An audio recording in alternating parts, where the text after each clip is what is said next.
ali čini se da upravo trenutak kada igrači Turnova i Hajduka izlaze na travnjak stadiona Filipa II. Domaćini su inače pozvali sve navijačke skupine u Makedoniji da dođu, da ih podrže, jer Turnovo je ostala jedina makedonska nada u europskim natjecanjima, pa eto, pozvali su se na nekako makedonsko jedinstvo, nadi da će čim više navijača doći ih pratiti, pogledati.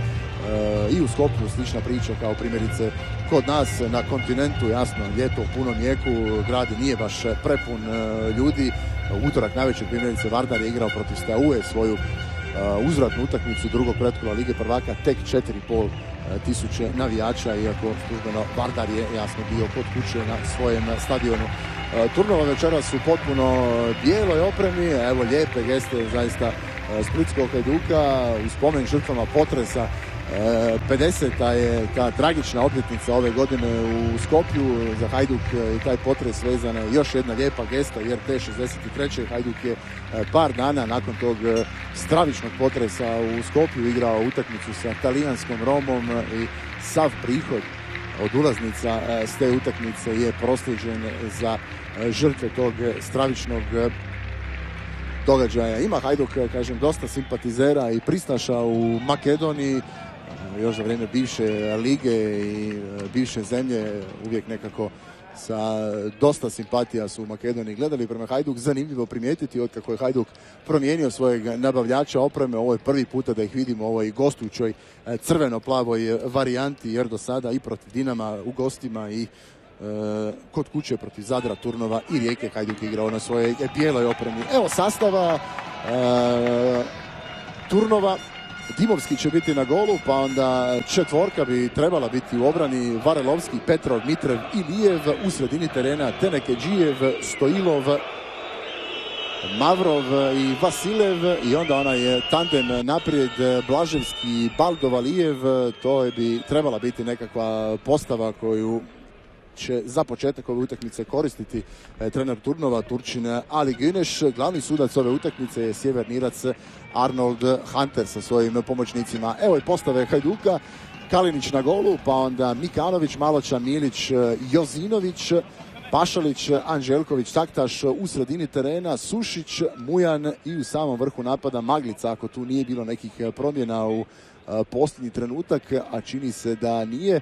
U odnosu na onu prvu utakmicu iz Splita, iz početne postave, otpali su Bencun i Kvasi. Bencun ozlijeđen baš na toj utakmici na Podulju, nije niti doputovao, u kojega je lomio, pa je još jedan put taj lom, recimo tako, potvrđen za vikend protiv Rijeke, ali tog zaista čvrstog igrača iz Mokošice izgleda ništa ne može zaustaviti u nastupu za Hajduk. Na terenu malo problema sa identificiranjem, ali evo ovo je sada Mujan, stiže mu i Jozinović, Mujan odmah po golu i problemi za Dimovskog.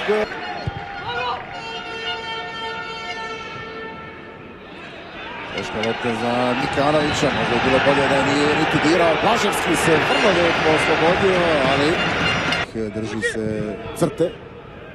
Evo sada sjajne pozicije. Blaževski bez opasnosti za Kalinića. Maglica prolazi pokraj dvojice, Maglica i dalje, Maglica sada za Pašalića, Pašalić, Dimovski brani, Caktaš sada pokušava i još jednom, jer to čini se. Mujan je sada ovdje nekoga odvukao skroz na bok, Caktaš, vrlo lijepa kombinacija i nema pogotka, još jednom Dimovski brani, ali Maglica je vratio loptu, Maglica ide i onda netko čisti tamo ispred Maglice.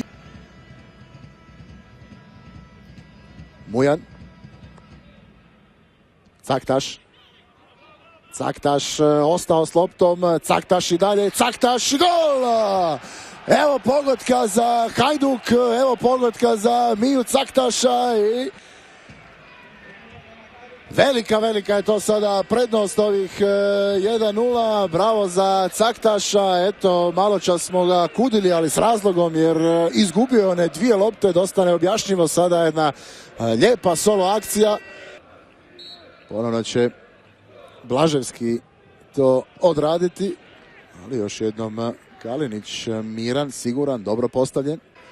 Tu Turnova ulazi u poprilične probleme. Mujan za Maglicu i još jedan promašaj. Se na kraju zalijepio Tino Sven Sušić, a Baldo Valijev šalje loptu prema Pandevu. Evo problema za Hajduk. Evo problema za Hajduk. Jedan na izgled potpuno neopasan trenutak na kraju završava sa velikim problemom za Hajduk.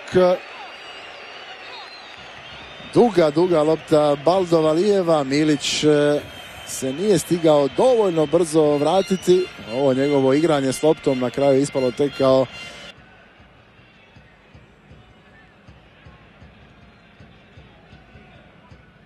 evo sada lijepe lopte za Maglicu. Maglica i još jednom Dimovski brani. Pandev, krasna lopta za Blaževskog i Kalinić sada spašava. Baldo Valijev za Blaževskog. Blaževski dalje. Blaževski ništa. Je li to dirao Kalinić? A što je najgore, sa ovom promjenom mjesta u napadu nestao je i vrlo opasni Mujan. Evo sada Kvasija i Kvasi